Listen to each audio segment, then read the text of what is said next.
Chengdu, ibu kota kerajaan Shu periode 3 negara atau Samkok. Teman-teman, video ini dilengkapi dengan subtitle dalam bahasa Indonesia, Inggris, dan Mandarin. Tekan tombol CC di kanan atas layar video Anda untuk mengaktifkan atau menonaktifkan subtitle tersebut. Ini adalah kota Chengdu, ibu kota provinsi Sichuan yang terletak di barat daya negeri Cina. Melihat gedung-gedung tinggi pencakar langit di kota ini, mungkin tidak banyak orang yang mengira bahwa kota ini mempunyai sejarah panjang ribuan tahun lamanya. Kota yang sejuk ini memiliki banyak julukan, seperti kota bunga sepatu, kota kuliner, kota kain brokat, hingga kota surga. Julukan kota surga itu tidak berlebihan, karena Chengdu terkenal sebagai kota paling nyaman dengan penduduk yang paling bahagia di Cina. Masyarakat di kota yang berpenduduk 14 juta jiwa ini terkenal sangat menikmati hidup mereka. Penduduk Chengdu cenderung hidup santai dan rileks. Mereka berjalan dengan santai di jalanan kota yang ramai, bangun siang, dan sangat suka makan-makan. Bahkan ada orang yang dengan bercanda mengatakan masyarakat kota Chengdu ini hidupnya seperti panda. Panda memang telah menjadi maskot kebanggaan kota ini.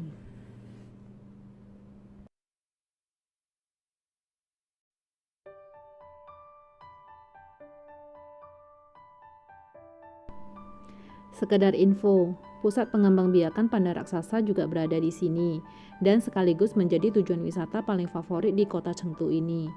Meskipun kota ini terkenal santai dan rileks, namun hal ini tidak menghambat kemajuan dan modernisasi kota ini. Lihatlah gedung-gedung pencakar langit yang berjajar megah menjulang tinggi seakan-akan berlomba menembus awan yang hampir selalu memayungi kota ini. Chengdu adalah kota yang menawarkan modernitas sekaligus kekunoan. Untuk menyeberang dari masa kini ke masa lampau, kita tinggal melangkah dari pusat kota ke pinggiran kota.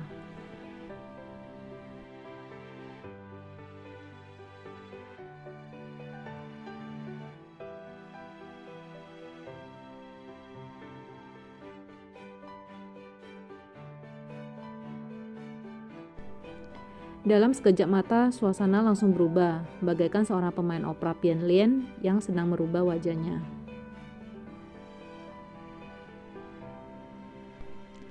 Dan sekedar informasi, opera Pian Lian itu adalah sebuah pertunjukan yang sangat terkenal di Chengdu. Pian Lian sendiri artinya adalah merubah wajah. Seorang master Pian Lian mampu merubah topeng di wajahnya sebanyak 2 kali dalam 1 detik. Kecepatannya sungguh-sungguh mengagumkan. Selain memiliki banyak bangunan kuno, kota Chengdu ini sebenarnya mempunyai latar belakang sejarah yang sangat penting dalam sejarah Cina di masa lalu. Mungkin kita sudah sering mendengar kisah peperangan 3 negara atau Sankuo. Di luar Cina, cerita ini populer dengan nama Romance of the Three Kingdoms, sedangkan di Indonesia lebih sering disebut dengan Samkok. Kisah ini terus populer dari masa ke masa. Orang-orang dari generasi tua membaca novelnya, sedangkan anak-anak milenial memainkan game Samkok ini yang dikenal sebagai game Dynasty Warrior. Nah, sekarang ini kita justru sedang berada di salah satu kerajaan yang ada di dalam kisah Samkok itu. Bahkan kita sedang berada di pusat pemerintahannya pada zaman dulu. Ya, benar, kota Chengdu inilah ibu kota negara Shu yang dipimpin oleh Liu Bei. Di kota ini masih ada museum yang sekaligus makam dari Kaisar Liu Bei, namanya Wuhou Temple. Inilah kuil Wuhou. Meskipun zaman 3 negara tidak panjang, namun era ini telah menjadi salah satu periode sejarah yang paling akrab bagi masyarakat Tionghoa. Ini tidak bisa dipungkiri dikarenakan adanya novel karangan Lu Quanzhong, yaitu Roman 3 Kerajaan atau Romance of the Three Kingdoms. Saking populernya novel ini, sampai-sampai masih banyak orang-orang di seluruh dunia yang beranggapan bahwa novel ini adalah buku sejarah. Kisah kehebatan tokoh-tokoh beserta segala sifat-sifat mereka dipercaya sebagai suatu kejadian nyata dalam sejarah Cina. Meskipun ini tidak sepenuhnya salah, tapi juga bukan berarti 100% benar. Karena bagaimanapun Roman 3 Kerajaan itu adalah sebuah novel, sebuah karya sastra, bukanlah catatan sejarah yang resmi. Catatan sejarah resmi yang menceritakan zaman 3 negara ini adalah Sankuo-zi atau catatan 3 negara. Nama-nama tokoh, nama kerajaan, lokasi, dan waktu peperangan demi peperangan yang terjadi memang nyaris sama persis dengan novel Roman 3 Kerajaan tersebut. Namun di dalam buku Sankuo-zi atau catatan 3 negara tidak diulas secara mendetail sifat-sifat para tokoh sejarahnya.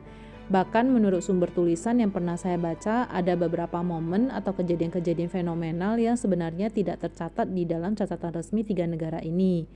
Misalnya, 1.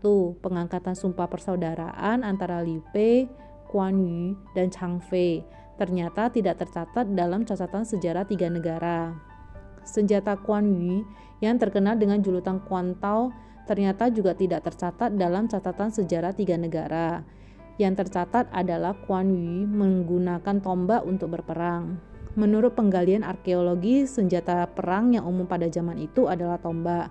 Sedangkan senjata Guan Tao baru muncul 700 tahun kemudian pada masa dinasti Song. Dan yang kedua adalah tentang Zhuge Liang. Zhuge Liang tidak pernah diceritakan bisa memanggil angin. Yang benar, Zhuge Liang adalah orang pintar yang menguasai ilmu meteorologi pada masa itu. Sehingga tidak mengherankan kalau Zhuge Liang mampu memprediksi kemana angin akan bertiup.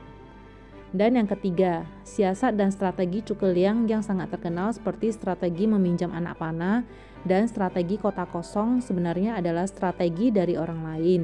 Terlepas dari bukti-bukti sejarah itu, kita tetap harus menghargai dan menghormati kepercayaan masyarakat ya. Jadi kita tidak perlu mempertentangkan siapa yang salah, siapa yang benar. Semuanya kita kembalikan saja kepada kepercayaan masing-masing orang. Sekarang kita kembali ke kuil Wuho. Kuil Wuho ini adalah kuil yang didirikan untuk menghormati seorang menteri dan penasihat kerajaan yang paling terkenal pada zaman Samkok, yaitu Zhuge Liang. Sebenarnya Zhuge Liang meninggal di Wuchangyuan pada tahun 234 Masehi. Jenazahnya dimakamkan di Gunung Tingchun, kota Hanzhong. Namun kuil untuk menghormati Zhuge Liang yang paling terkenal justru ada di kota Chengdu ini.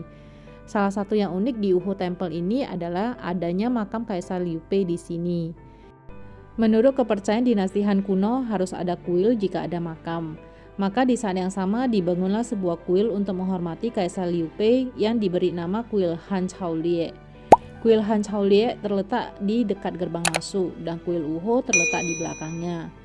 Ini adalah satu-satunya di Cina di mana raja dan menteri dipuja bersama dalam satu lokasi. Mengenai lokasi makam Kaisar Liu Bei ini pun masih banyak kontroversi. Ada 3 versi lokasi makam Kaisar Liu Bei. Meskipun teori yang paling kuat adalah makam yang ada di kota Chengdu ini. Namun sampai saat ini belum ada bukti penggalian arkeologis yang terverifikasi, sehingga masih sulit untuk mengatakan benar atau salahnya. Selain di Chengdu, ada teori lain yang meyakini bahwa makam Liu Bei sebenarnya berada di Fengjie, Provinsi Shanxi. Alasan teori ini adalah Liu Bei meninggal di Fengjie, dan makam istri Liu Bei juga ada di Fengjie, sehingga kemungkinan Liu Bei dikubur bersama istrinya di situ. Teori ketiga mengatakan bahwa makam Liu Bei terletak di desa Lianhua di kota Fengshan. Teori ini mengajukan bukti bahwa ada makam kekaisaran di bendungan Lianhua yang dikelilingi 9 gunung.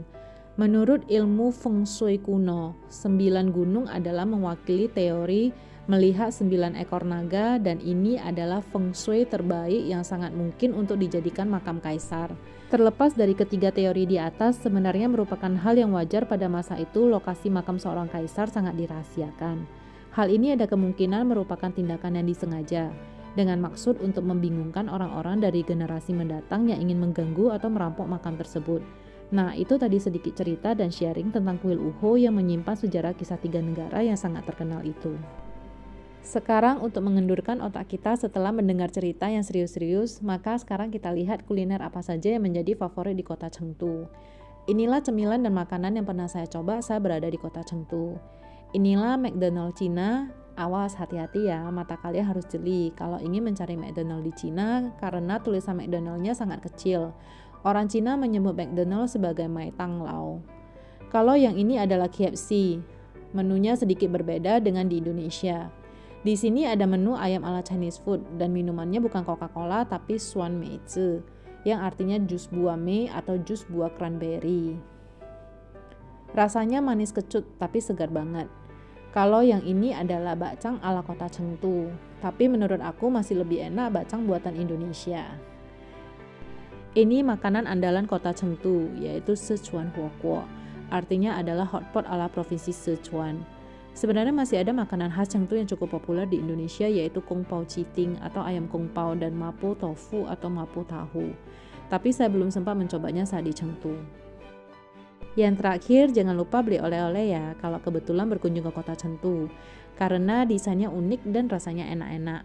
Semoga sedikit informasi ini bisa bermanfaat buat kita semua. Sekian dulu video dari saya. Bagi teman-teman yang merasa video ini bermanfaat, jangan sungkan untuk menekan tombol subscribe agar channel ini bisa terus berkembang. Dan untuk teman-teman yang sudah subscribe, saya mengucapkan terima kasih banyak atas dukungannya.